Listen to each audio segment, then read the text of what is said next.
Hello, welcome back. My name is Dr. George Mochocki. This is Marketing 106, Retail Merchandising, offered by Harper College. You're taking me online, face-to-face class, or a blended class. It's half online, half face-to-face. Okay, so we already discussed this, or will be discussing this in our lecture today, or you already listened to this. You read the book. You printed out my mind map, my concept maps that you could find in Blackboard Course Management System. This is the one that Harper's using. You read the book, the author, excellent book, good links in there. You know, this is the book. Look, some of you are gonna go. You are in their fashion design program here. You're gonna be a buyer or a seller. That's what you're going for. Some of you are basically going to open up your own retail store.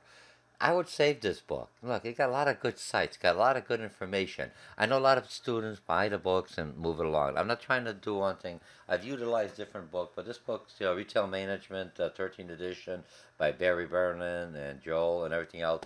Get the book, even if you're not taking this class at Harper. You just happen to see the sign. But remember, sign up at the community college. You get more when you do the interaction, when you have someone explaining or focusing on areas to look in, but it's a good resource. All right, I'm trying to blend that for the author so he gets his credits.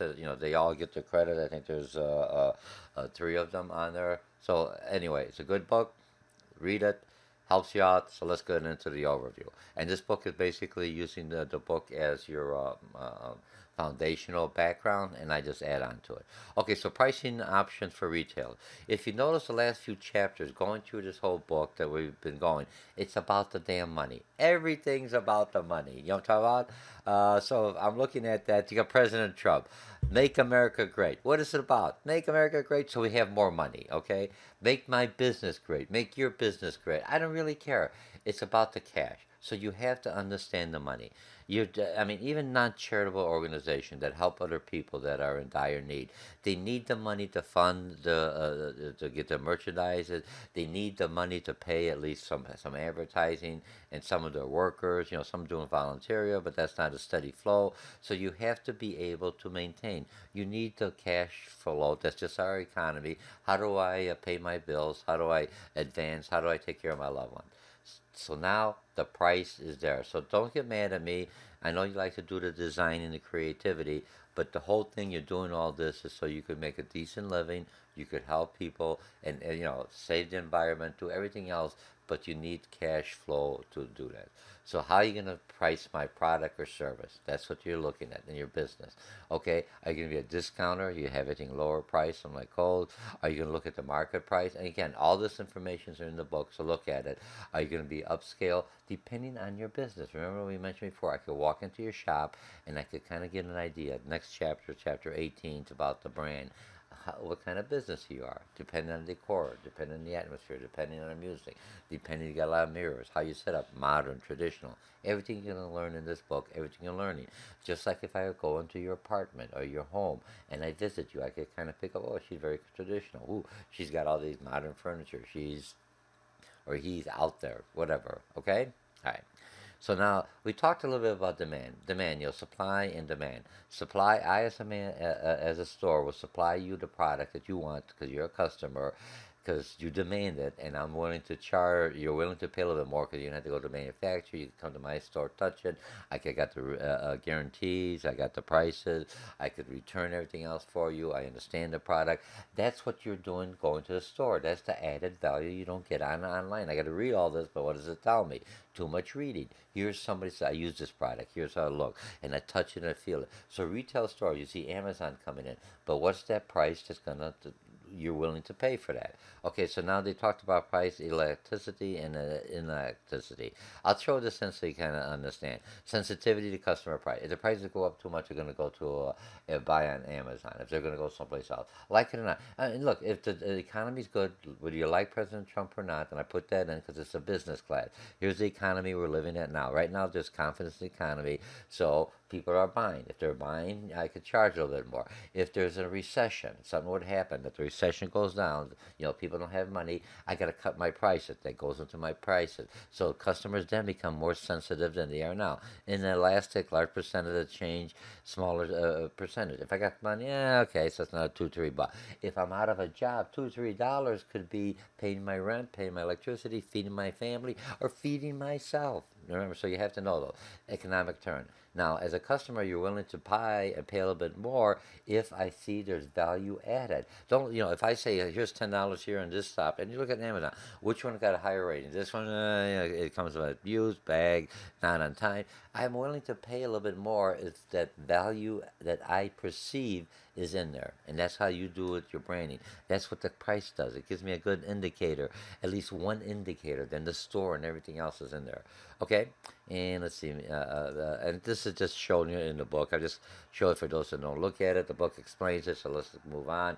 Okay, market segment by prices. You have customers that are very economic. Senior citizens, not all. So a lot of them have a lot of spending money because the kids are gone and now I'm enjoying myself. Or I have no kids. I mean, I think in Japan there's a lot of couples there that don't have any children, so who's going to bury them? So there's a big market in there. Hey, we'll take care of you, send you out to space. God, I'm not making up this stuff, guys. It's all about the price. Who's got the money? So you're looking at that, but there's some people that are very thrifty, okay? There's others that have stat. I got to have an iPhone because that's the coolest thing. I don't care if it's $4,000. I got to have one. Like me, I'm kind of like little status. I wouldn't mind getting the Fold Samsung. It's just that it's a little expensive. $2,000, a little more than I'm willing to spend. So if you want to donate one to the college, hey, I'm willing to take it. Help your instructor, okay? All right. Now, assortment-oriented customers, something like a different variety of different prices, your high-end, low-end, and that's it. Now, that's your customers coming in because they may want the high end, but certain things. So you have kind of like a scrambled merchandise that we talked about before, and the convenience. If you go to a convenience store, what do they have? Just like if you go to get gas and you're on the road, hey, they got pop, and you pay a little bit more. They got junk food, anything you want. No, they don't have detergent that you wash. They might have Febreze so you don't smell. To take the body odor down. I'm just kidding. I'm just working. Hey. People do that on a trip. Hey, I don't. I didn't have a chance to take a shower. I'm on the road. I got a goal to make. Okay, I'm losing it here. All right, but that's the pricing. So I'm willing to pay more, higher price because I don't have to go to the store. I don't have to find the store. I'm already there. I said, okay, what the heck? Because in my mind, I justify if I go to another store, the time I got to drive is going to cost me. I got to get out of the store. Go. That's my time. So that's time off the time I have on the road that I want to get to where I want to get. And they know that, so they charge a little bit higher. And I'm willing to pay that. Very specific for on-the-go things that I need when I'm traveling. Okay, now government and retailing. Now remember, horizontal price fixing, you have where the governments are basically looking at to make sure that you don't have manufacturers fixing the price. The milk industry was noted for that. So no matter where you'd go, you couldn't get less than 2 cents. Now you can see some milk for $1.99. There's no difference. It's just a processing. It's the branding that you have to pay for. Your store, your image, everything else. Same thing with some of these other milk company. Your loss leaders. Loss leaders are basically, when I'm looking at price, items are below cost just to lure customers in. But there are some laws, like Sony. I can't lower my price. Everybody pays the same price. When Sony gets a discount, everyone gets the same discount because they control the manufacturer. That's a part of the terms and agreement. But I bring Sony to bring customers in. I got, look, you don't have to have a Sony earbud. You could have this. You could have this kind of control. I could sell other things, but I need to bring them in. That's my store. And the minimum price laws, again, to tell you what's the minimum you could charge. They don't go under to undermine other businesses and item price removal. You got to know when to remove the price from the store. And it's not that hard anymore. You're just in the computer. Somebody's going to say, okay, it's like here. This class is open from here. After that, it's automatically back to the regular price by midnight or whatever. And sometimes you could overrule it because you didn't take the sign off and you want to, what the heck, it's only a few pennies, but the customer's buying other things. He or she feels good. Remember, don't be such a nitpicker. If it's only a few damn pennies, let the customer have it. They feel like, oh man, I like this part. He's flexible. When they're talking thousands of dollars, then you got to kind of back off a little bit from them. All right. And then price advertising. What's my price for advertising? And you have to have a set price and low price. And you have to say how much that price is, how many items you could get. Sometimes you have people, Target made a mistake once. I came in and one gentleman and his wife or partner, whatever, had a whole basket full of cologne and everything else. I go, what the heck? Because they were cheaper than he could buy it through a manufacturer by the quality with a discount, but they didn't say only four product. So he took everything and said, here's the price I want. I said, wait, at that price, do you see what I'm talking about? So make sure you have the detail. If we make an error, we could retract it at the register. Usually they don't unless it's a real big error. Okay? All right. So that's your advertised price and how long it goes. Price discrimination. Again, products are physically different. So here's what you have to do. Sometimes you try to con people into they got the same product, but it's not because it doesn't have the same value to it. It doesn't have the same ingredients. It's similar, but it's not. It's imitation, and it's not organic, whatever. So you got to be careful. There's laws against that. You have to be able to state that no, this product's a little different. Generic drugs is still got the main ingredient, but the base is a little different. You could be allergic to the base. Okay, competitive pricing, retail pricing. Here's the marketing price. No, here's what the market is doing. Some at least in that range, couple bucks give or take. What am I get? Value, convenience, whatever. You know what I mean? So or you could drop the price. So when you drop the prices, you're still making. A lot of these products you have 60 to 70% markup on them because you're keeping inventory, you're buying in advance, you're trying to recoup all that other hidden costs that you forget about. When I buy it, now I got to store it for 6 months or 2 months. I'm not making any money on that, but my money's tied up in something that's stagnant. It's sitting there. That's why they put the stuff already out in the winter for spring because they stagnant. And why keep it back there? Somebody will buy it early, give them the regular price. They think they got a good deal or whatever. Okay, the administrative pricing. This one to attract customers based on distinctive retail mix. It depends what your store is. Discount tie-in. If I go to Target, it's a little bit higher than Walmart, but I get better service. Supposedly, I see more people. Do I get better service? Maybe I do, but the perception's there. Walmart, I see them; they're always busy. They're gone. Home Depot's another one I go into. It could be just one like Zurich, but basically, talk about people stand around. It'll help you. They're at quarters, but that's just that one. Other Home Depots I go in, they're real good, and that could be the time I go in there. So you have to be as a retailer saying what time customers come in. Maybe I got the economy customers more early, so I have all those pricing up, and around on the weekends I get all of the people who had the money that are out there, the shoppers, and then move the economy stuff back and put the higher prices up. You change it, and you have to be flexible. A small store I could be very flexible about it. Bigger stores you got the little signs, but you kind of stuck. But you're making it a larger volume, okay? I don't know why I did that. That goes out. Okay, framework for retail things, and here's just what's my objective? To how much money I want, or do I bring customers in? I just want to be establish my brand. You got a policy for return and everything else. You got a pricing, 2% or percentage of the sales or whatever, square footage. There's a lot of ways you could set up the pricing that works well for your business. Take the course. Remember, this is just one class showing you about business. You got to take marketing classes. You have other classes, finance, accounting. This gives you that mindset, but it's all about the money. I hate to say it. I love the customers. I love everything else, but it's about the cash. You're there to make a decent living, not only for yourself, but for the employers that are working for you. You want to help them out to make sure you're making it good. So your price has to incorporate that. You got vacation, you got health care. That's all part of my pricing, not just what I paid for the product, what they call the burden cost. Okay? Look, I'm just giving you a quick overview here. Don't get terrified. Have a partner that's closer to money. Have another partner or someone that's working for you that's got a management background or has a finance background. Usually you got management, finance. It's all together because it's all about the money. Everything about the money.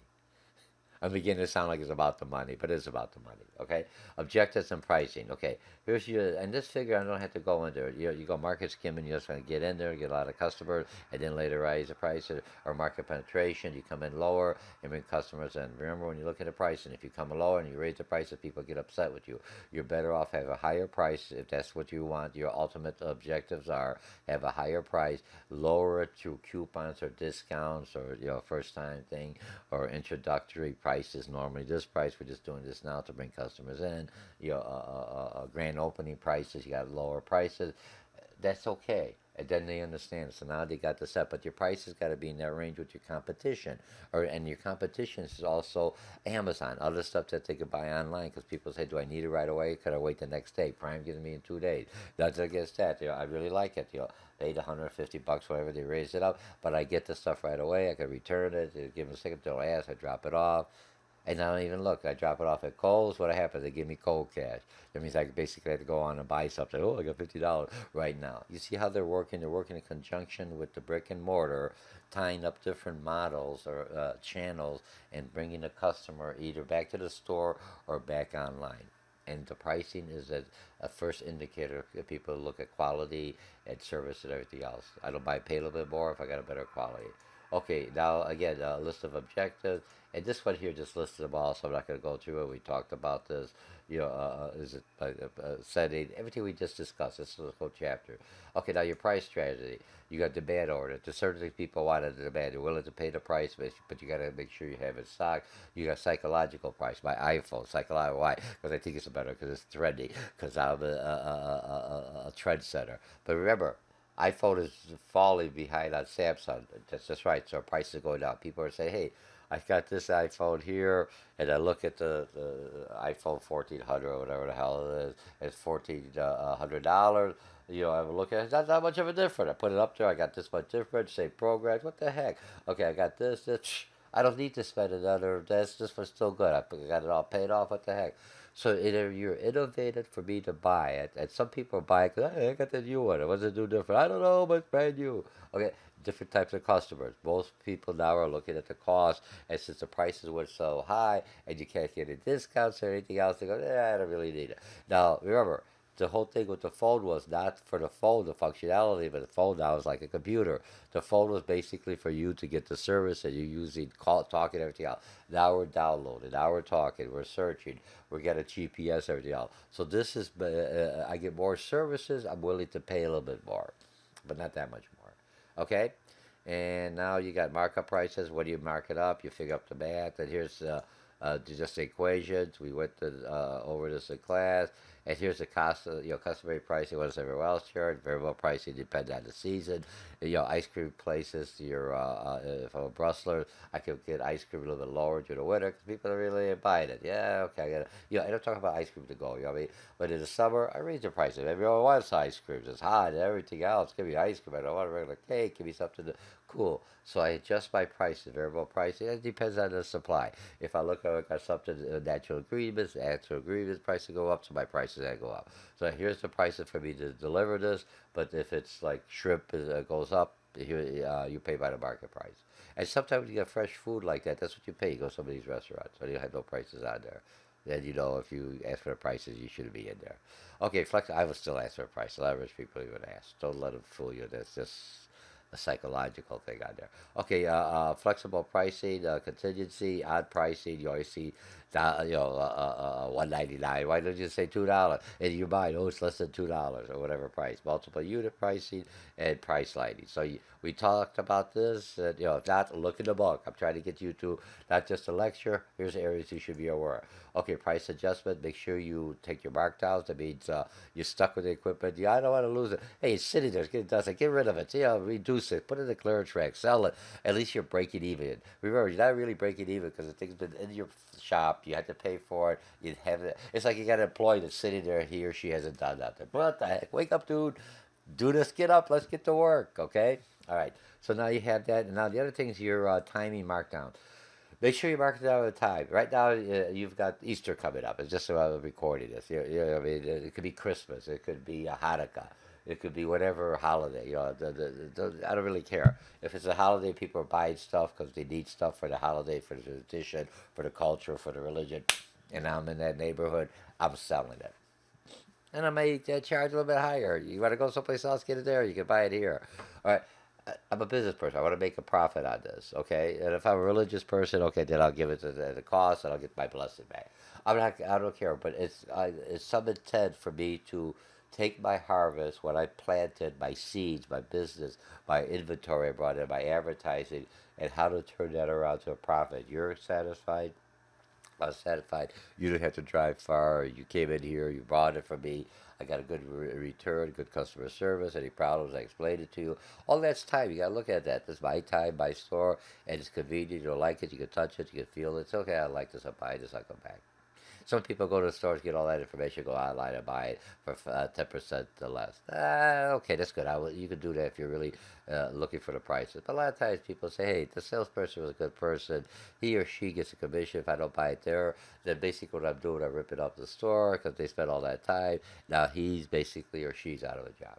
Do you see the balance, not only from a business but from a consumer point of view, then morals? Okay, all right, a big deal. So I get $2 cheaper off online, and he did all that work, or she did. Let's buy it there. And if I got to return, it's a lot easier. All right, so we've got everything else. So that's it. That's our chapter 17, and it's basically let's see, expand. Okay, so it's basically everything we did. And again, the next chapter, the promotion, everything else, promotion, how to get people in to buy my product, buy what. It's all about the dollars because that's what people are looking at. And look, I'm not trying to be harsh or insensitive, but it's just a means of us working and basically someone else doing it, planning and buying stuff. So when I get a living, economically, I can make some money. I pay my employees well. I give them the benefits. They're well. They could take care of their family. So I, as a business, have to make sure not only that I am satisfied for my investment coming in, open up the business, but the people working for me are also taken care of. So your pricing on your products has to be very looked after. All right, I'm going to say you got to adjust it depending on what's going on in the economy. I can't control it. The economy is good now. You know what I mean? Something's going to happen. All of a sudden, it could go back and forth. And I have to be flexible and I have to be aware. That's part of being a business. Again, thank you for taking this class at Harper College. My name is Dr. George Mochocki. Look me up. I teach a variety of classes. I'm a contractor for the school. Also teach in another school, or go to your community college in the area. If you're looking at this at YouTube, and it's Chapter 17, Pricing and Retailing. Try to buy the book, so it's a good book for reference. You know, I mean, you could read little chapters, good YouTubes and everything else, links to everything else, helps you out. If you're just looking at it, again, you know, I was going to say, look me up on Patreon. Pretty good, you know what I mean? Help me pay off my student loans. That's what I do this work here for. Or get myself that Samsung Fold phone. All right, I'll talk to you later. And it's against the price. When the price drops down, Dr. George will have his Fold Samsung. I really like that. I was looking at the BlackBerry, you know, the key. I like that one too. But I kind of like the Fold. It's not that I don't have to carry a tablet. It's me. It's easier to look at a larger screen and see things and type things out. You know, so then I wouldn't have to have my tablet. But the price, remember the price difference. I'm not that economic. I'm in the middle. I'm not the innovator. I don't want to spend a higher price, work out the bugs. I'm down in here. And who knows? Maybe I'll win something. And sometimes I win from some of these publishers. Got to keep your mind open, right? But I'm always looking. So it's about the money. It's about the price. And I'll see you in the next chapter. And I think the next chapter is chapter 18 because I recorded that one before this one.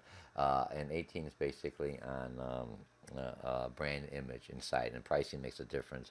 You know, when you go in and customers look at it, and how you do the atmosphere and everything else. It costs. It doesn't get there overnight. You could have the best imagination, but you have to pay for it. All right? And enjoy taking this class. Thank you very much. Bye. Let's see how many minutes I have here.